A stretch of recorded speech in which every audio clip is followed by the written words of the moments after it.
हूँ भाई, आ रही हूँ ना। गेट बजा बजा के कान दर्द कर दिए मेरे। आ गई।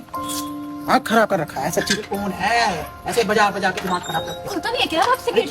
तू कहाँ से आ गई इस टाइम? मेरा ना दिमाग बहुत खराब है मम्मी। ओ ना गले में चुन्नी ना चूड़ियां ना कुछ। क्या कर क्या ये? मुझे नहीं पता क्या। मेरी सुन तो ले बात। मुझे ना कुछ नहीं जा रही है सुनना। अंदर। नहीं, एक बात तुझे बताओ, शर्म नहीं आती? तू ऐसे आ रही है पागलों की तरफ। अपना हाल देखा है तूने?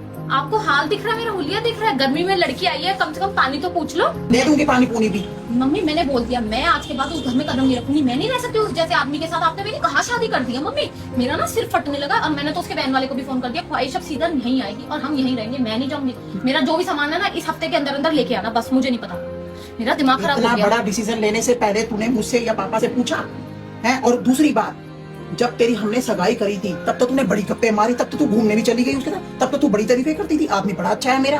और अब तेरी शादी को कितना टाइम हो गया और उसके बाद कभी शिकायत नहीं मिली, ससुराल बहुत अच्छी है। और वन सवल्ले तूने कपड़े पहने, वन सवल्ले तूने ऐसे करी, कोई खाने की कमी नहीं, पहनने की कमी नहीं, कुछ रोक टोक नहीं। ऐसा कैसे आप मच गए? ये हाल करके तू मेरे घर में मुंह उठा के आ गई। मैं अपनी कहीं कोई रोक टोक नहीं है, कोई मेरे ससुराल में कमी नहीं है, कोई मेरे सास ससुर में कमी नहीं है। मेरे को दिक्कत है बस मेरे आदमी से। क्या दिक्कत है? ना मेरी कोई बात सुनता, जैसे मैं चाहती हूँ वैसे नहीं रहता। वो कोई डमरू नहीं है कि तू डमरू बजाएगी तेरे हिसाब से। मर्द है वो, मर्दों की जिंदगी अपनी होती है थोड़ी सी। तो मम्मी मैं क्या हूँ फिर? मैं उसके क्या कठपुतली हूँ? जब वो कहेगा मैं वैसे करूँ। जो लेडीज होती है उसको थोड़ा बहुत समझौता करना पड़ता है, ऐसे नहीं होता है। मेरे से समझौते नहीं होते। मैं समझौता क्यों करूँ? मैं उसके घर में गई हूँ, उससे ये तक तो होता नहीं है कि वो टाइम दे मेरे को, तो मैं क्या कर लूँ? है मैं वहाँ पे नौकरी भी करूँ, सारा दिन की थकी हुई आके काम करूँ, सब कुछ करूँ, उसके बाद जब अगर मेरा ये तो झूठ बोलियो मत के तू काम करती है। सवेरे 7 बजे तू निकलती है और 3 बजे तू घर पहुंचती है। कौन से काम रह जाते हैं? तेरी सास अकेली पिसती रहती है और उसने मेड रखी हुई है पूरी। किसको झूठ बोल के दिखा रही है? अपनी माँ को। तेरी माँ तेरा आईना है।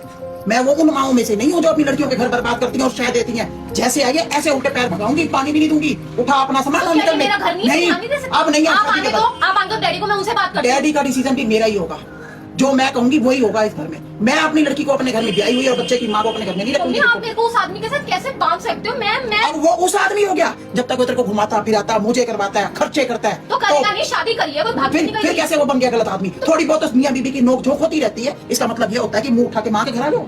माँ ने क्या ठेके उठा रखे सारी जिंदगी के? लोगों के समाज में मैंने रहना भी है, दुनिया को जवाब भी देने हैं। तो आपने दिया जो अगर दिक्कत कोई परेशानी होगी तो बेटी कहाँ जाएगी? बात करके होती है बातें, बात करके बात होती है। ये नहीं होता कि मुंह उठा के बैग उठा के आ जाओ बिना चुनी लिए, करना हाथों में कुछ ना, माथे पे बिंदी ना, कुछ ना लेना देना।